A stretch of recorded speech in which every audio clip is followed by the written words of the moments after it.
Nasib kurang baik menimpa Aisyah Anisa, wanita asal Kolombia, Amerika Selatan. Wanita ini dahulu ingin menyusul suami ke Indonesia. Namun ternyata, suaminya menikah lagi. Saat ini Aisyah Anisa tinggal di sebuah kontrakan kecil di Kampung Curug Mekar, Kecamatan Bogor Barat. Kontrakan yang ia tempati cukup layak dan jauh dari kesan kumuh. Namun tidak terlihat banyak perkakas dan barang-barang di dalam rumah berukuran sekitar 4 kali 5 meter itu. Akses untuk rumahnya cukup sempit. Untuk masuk hanya bisa dilalui kendaraan roda 2. Walaupun banyak yang mengenalnya, namun jarang orang yang tahu rumahnya. Saat ditemui di kediamannya, Aisyah tengah mengontrol kesehatan putrinya, kurang lebih umur Raisah sekitar 20 tahun, yang hanya bisa terbaring di kasur karena penyakit leukemia yang dialaminya. Namun, Aisyah Anisa sebenarnya bukan nama aslinya.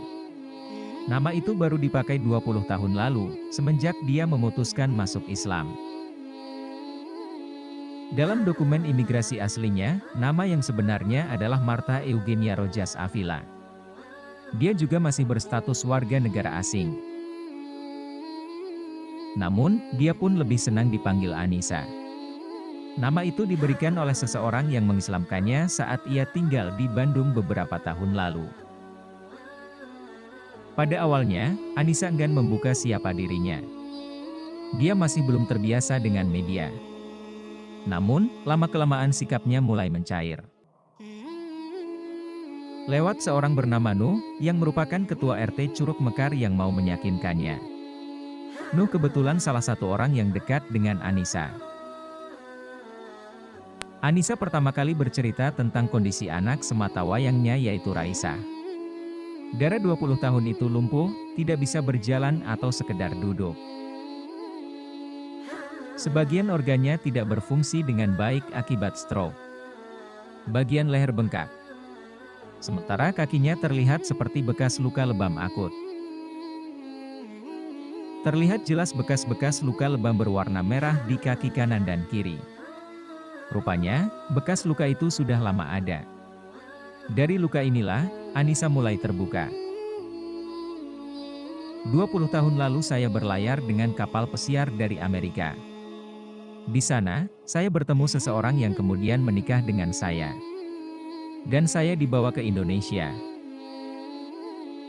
Saya masuk Islam dan menikah dengannya. Saya tinggal di sebuah daerah yang jauh dari sini, kata Anisa. Terlihat dari caranya berbicara, Anisa tampak mahir berbahasa Indonesia. Ia paham semua tutur kata yang ditanyakan. Ia pun tak canggung berbicara bahasa Indonesia dengan siapapun. Hanya saja, lidahnya sebagai orang asing tak bisa disembunyikan. Setiap kata yang diucap masih terasa seperti orang Inggris. Dia bahkan menjelaskan saat pertama menginjakkan kaki di Indonesia, semua baik-baik saja. Dia tinggal bersama suaminya di Bandung. Dia merasa bahagia. Mereka pun dikaruniai seorang anak, yakni Raisah. Dia lahir dalam keadaan normal. Cantik, perpaduan Sunda dan Kolombia, meski lebih banyak Kolombianya. Namun, petaka itu bermula ketika suaminya memutuskan menikah lagi yang tak lain adalah pembantunya sendiri. Itulah yang membuat saya terpukul. Saya kemudian lebih memilih keluar dari rumah dan meninggalkan Bandung, kata dia. Pada masa pelarian, Anisa merasakan berbagai nelangsa hidup. Ia pernah mendekam di balik jeruji lapas Paledang selama 3 bulan. Sampai suatu hari pernah tinggal dan hidup 5 bulan di tempat pemakaman umum daerah Jakarta. Namun, di masa-masa pengembaraan itu, ia tetap memilih Bogor sebagai tempat singgah dan muara akhir perlindungannya. Saya makan apa saja saat itu, yang penting halal, ucapnya. Selama setahun dia hidup tak menentu, pindah-pindah kota. Bogor-Jakarta, Jakarta-Bogor, dengan menumpang kereta. Hidup di jalanan, sampai akhirnya dia lelah, dan memutuskan tinggal menetap. Kota Bogor dipilih sebagai rumah keduanya. Tahun ini merupakan tahun ke-15 dia menetap di Bogor. Wilayah Kelurahan Curug Mekar adalah tempat tinggalnya dari dulu hingga sekarang. Pada saat awal menetap, Anissa mengaku sangat kebingungan, dia tak mempunyai uang untuk mengontrak rumah. Sampai akhirnya dia memutuskan untuk menjadi pemulung. Tidur masih tidak tentu, di mana saja yang penting aman. Dari situ sedikit demi sedikit uang bisa dia kumpulkan.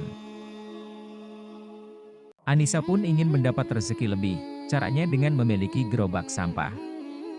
Dari gerobak sampah inilah dia bertemu dengan Nuh, Ketua RT Kelurahan Curug Mekar, yang menjual gerobak sampah kepada Anissa. Ya, saya memulung.